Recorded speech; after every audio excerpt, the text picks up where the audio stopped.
Thank you, Rachel. Hi, everyone. My name is Raya. I'm here representing ILPS Mid-Atlantic and also the Palestinian Youth Movement DMV chapter. So we're going to get a little bit into what NATO is, but first, we're going to look at what they proclaim to be.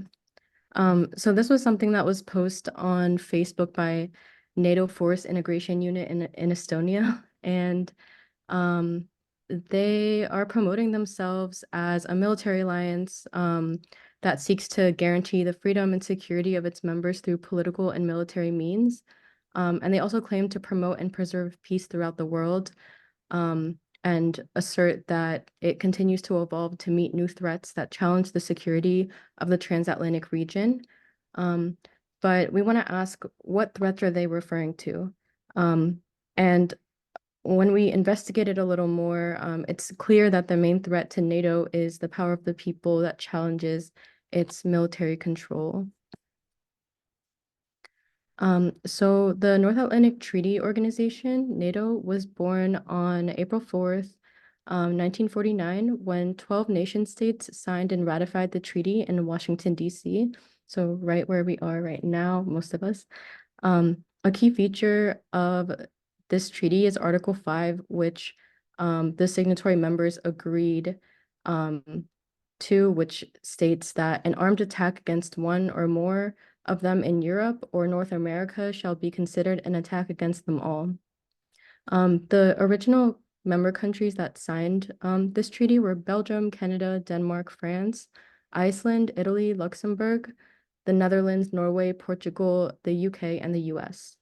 Until this day, in order to join NATO, a state has to sign and ratify the accession protocol, which is in effect the additions or the amendments that were made to the treaty that become part of the treaty.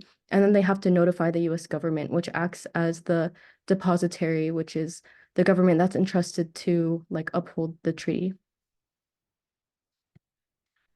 So our analysis is that NATO is a military alliance of nation states established in the context of the Cold War and in the wake of an anti-communist wave, and that it aims to promote the military power of member imperialist countries and to spread imperialism even further across the globe. And this comes in the form of supporting sanctions, military exercises, and cyber warfare and mass surveillance efforts. And they also lobby for the increased engorgement of military budgets and spending of member states. So while its name would suggest that all the member countries share at least one coast with the North Atlantic Ocean, they've actually spread further east into Europe and have even created special membership status for countries on other continents. I'm not going to read the names of the 32 member countries, but maybe I can put them in the chat. And I wanted to ask if any of these countries are surprising to anyone.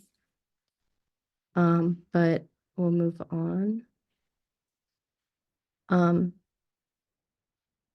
If you could go to the next slide, please. Thank you. So yeah, as you can see, even outside the original North Atlantic, we see NATO's reach spread into Southwest Asia and North Africa, which is like the Middle East, and to Russia and even Australia and New Zealand. They have various options for engagement, which are reflected on the map.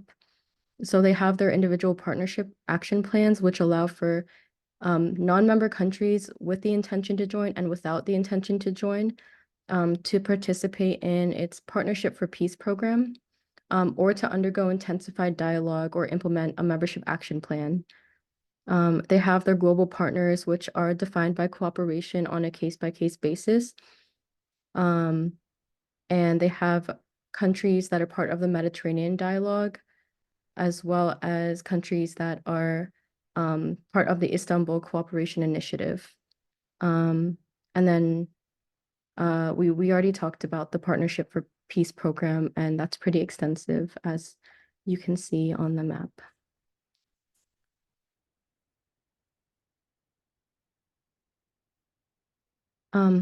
So during the annual NATO summit in 2014, member countries agreed to spend at least 2% of their country's national gross domestic product on defense spending by 2025. And in 2023, last year, member countries spent a total of $1.3 trillion, of which the US accounted for $861 billion. And the amount the US spent is over 10 times the next highest spending member country, which you can see is Germany, which spent $68,000. And in 2024, member countries are expected to increase their spending towards NATO.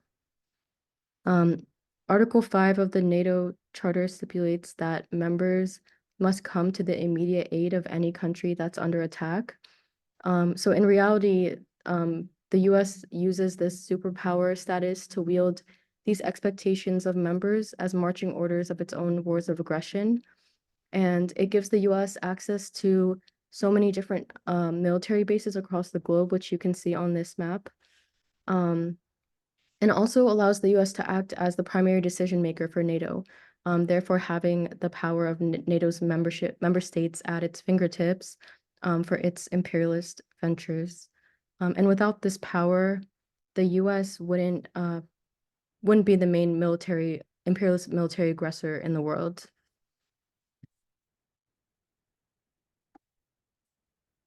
One example of NATO member states being used for US-led war is the destruction of Libya. Member states deployed missile ships and military detachments to support the US in their military excursion in Libya. So while NATO claims to be for ensuring the security of Europe, the true goal of the alliance is to militarily unite the US and European countries to serve the interest of US imperialism. And this is done both domestically by creating and supporting fascist groups to attack and isolate the leftist, communist, social democratic organizations in Western European countries.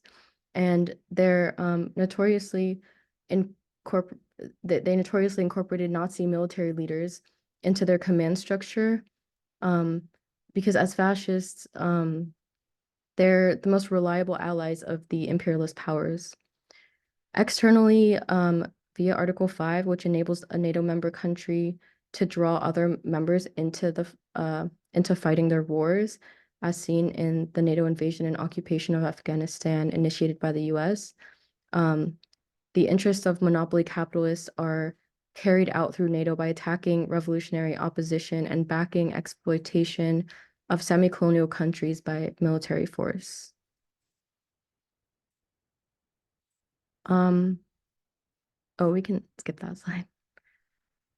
And just to go over a few themes in NATO's history, one of them is the protection of Western imperialist interests, the offensive against European left-wing forces, and the focus on eastward expansion. When we talk a little later about the committees of the Resist NATO Coalition, we'll talk about the Education Committee, and they'll be putting on more political education that will dive deeper into these themes and examples. We can skip that slide too. So the first mobilization in NATO's history was against Iraq's invasion of Kuwait, which is a major US source of oil imports. And they're also known for bombing Yugoslavia in 1999 for over 2 months, targeting civilians and infrastructures, as the US tends to do. They assisted in the occupation of Afghanistan and supported the initial invasion in 2001. And they have supported and backed other US-led wars around the globe. And so in conclusion, to be brief, NATO has acted as an arm of Western imperialism and has helped maintain Western hegemony. And I'll pass it to Jasper. Okay, cool. Thank you, Raya, for giving us that introduction to our analysis of NATO and what it really stands to serve. So now we can talk about some of like the current issues that NATO will be focusing on, and specifically ones that will be, discussed in the NATO summit this July. Next slide, please. So, the sort of like hottest topic right now being discussed in NATO is the war in Ukraine, which is a proxy war between the US NATO forces, and Russia. So back in 2013, the US and NATO supported a coup in Ukraine and installed a government that's loyal to the US, placed Ukraine's military under NATO control, carried out thousands of killings against Russian Ukrainians, and deployed over 100,000 troops to the Russian border to try and instigate war. So Russia's counterattack against the US NATO military escalation and NATO territorial expansion, as we saw like in that map of the eastward expansion, enabled NATO to call on its members to provide billions in weapons and military aid. So this proxy war in Ukraine really allows NATO to weaken Russia, which is one of the US's like rivals, by eroding its military capacity and strengthens US finance capital by taking control of the Russian gas markets that are in Europe, and also just by the fact of so much money is being funneled into like these weapons contracts. The US based weapons manufacturers are making billions off of these military production contracts. So actually at last year's summit, the 2023 summit, NATO pledged to step up their political and military support to Ukraine and continue it for as long as it takes. So this is clear that they really have no reason to end a conflict that benefits the US and NATO economically and politically. And actually, yesterday, the NATO foreign ministers discussed sending, over 100 billion in military aid to Ukraine. So looking back to how NATO is funded, we saw in that graph where the US is contributing a vast majority of this. Here in the US, this is our tax money. So conflicts like this are really what NATO is orchestrating. This is what NATO serves to intensify, and this is what they'll be discussing in 3 months in DC. Next slide, please. So another strategic priority that NATO is focusing on is countering the influence of China. So the US is really threatened by China's growing influence over supply chains, infrastructure products or projects, because this narrows the sphere of US influence over this. So the US pushed NATO to label China a strategic threat.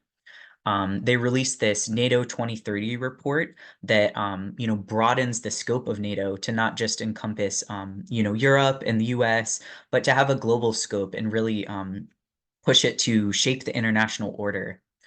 So this is really in line with the US's pivot to Asia and intensifying military buildup, expanding their troop placements and military bases in the Asia Pacific region. So NATO is playing its role in this as a U.S. tool by building military partnerships with Indo-Pacific countries. So there's these bilateral and multilateral partnerships between a lot of NATO member countries and countries in the Indo-Pacific.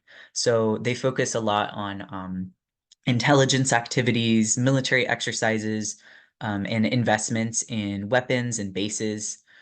So all of this increased militarization really serves to prepare this region for supporting a US-led war against China, right? The US wants to be able to use these countries in the Indo-Pacific, like the Philippines, as a launching pad for a potential war with China. Next slide. Okay. So NATO also has a global counterterrorism strategy, which develops and promotes different technologies for surveillance against non-state groups, which we can really understand as like exporting the US counterterrorism strategy internationally. We already exposed how NATO is a tool of US imperialism. So of course it's going to be threatened by national liberation movements, which would end the US plunder of these nations' resources and labor. So they are able to label these movements as terrorism, and declare them, and they have officially declared them as the most direct asymmetric threat that NATO faces. So a recent example of NATO really using its counter-terror strategy to suppress movements of the working class, movements that would threaten the dominance of imperialist powers, is when Turkey, which is a NATO member country, urged Sweden and Finland to extradite members of the Kurdistan Workers' Party, labeling them as terrorists, and then using the force of this military alliance to crack down on revolutionary movements. And they basically made that a stipulation in order for Sweden and Finland to join NATO. Um, so Another issue that we wanted to bring up is, even though the Zionist entity, or Israel, is not a part of NATO, it's still a part of the Mediterranean Dialogue, which is another one of these like alliance formations that NATO initiates in order to have greater military control. But Israel receives nearly complete support by all the NATO member countries.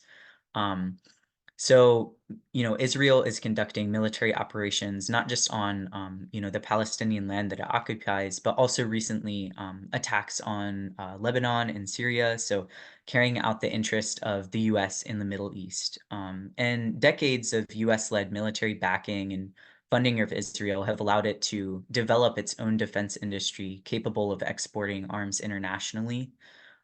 So this is really in line with NATO's goal of bringing the world closer to war, and cementing the influence of U.S. imperialism. So we can go to the next slide now. Um, so this upcoming NATO summit, which is happening in July, in Washington D.C., is, like Rachel already mentioned, the 75th anniversary of the founding of NATO. So these summits are meetings of the highest level of the North Atlantic Council. So this is like heads of state, different government officials, military leaders. So these are really key points in NATO's decision-making process, where they're going to bring in major policies, launch new initiatives, bring in new member countries, like they just did with Sweden and Finland.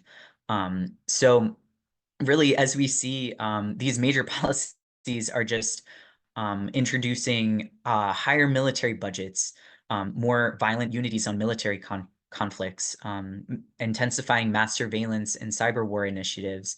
And none of this is in the interest of the international working class and the oppressed peoples of the world, but it's really to serve the imperialist leaders led by the US. So, we're going to be mobilizing to expose and oppose the NATO summit. And this is really applying our collective strength to reject this anti-people convening of warmongers who are coordinating imperialist violence across the globe. So back in 2022, tens of thousands of people mobilized in Madrid in Spain to oppose the NATO summit happening there. And then also in 2012, the counter summit against NATO there marked the launch of ILPS US. So there's really a long history of anti-imperialist resistance to NATO. So just as this 2024 summit marks, 75 years of NATO, it's also 75 years of militant anti-imperialist resistance. So it's really exciting to see so many organizations join us in exposing and opposing NATO at every turn in our Resist NATO coalition. So now I'll pass it back to Rachel.